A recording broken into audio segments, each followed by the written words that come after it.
तो गाइस जय भीम जय संविधान तो केंदा अच्छे आशा विश्वास समस्ते भल थो और गुड हैंग फिट थो तो भाई आज फाइनली आमर फुसफुनी है तो सबको पहला गोटे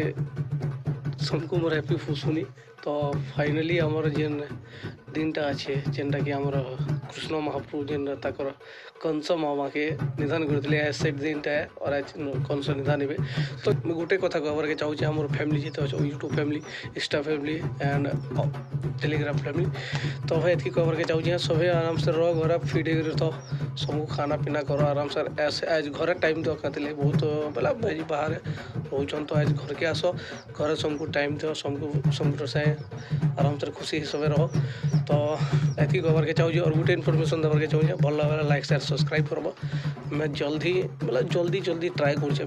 मोटो ब्लॉग के सेट करवार लगी तो रिसेंटली तुम जो भी साथ देव बोले भाई फाइनली आम करदेमा से कामटा भी आम बहुत पाखे आला न आउ मोटो ब्लॉगिंग भी आम जल्दी स्टार्ट करूँ तो गोटे कथा कहबार के चाहूँ सब घर रह आराम से समकर साई कम से बुसारी खाना पीना करो एज कर दिन पूरा फुल मस्ती हिसाब गुंज तो रही जय भीम जय संविधान।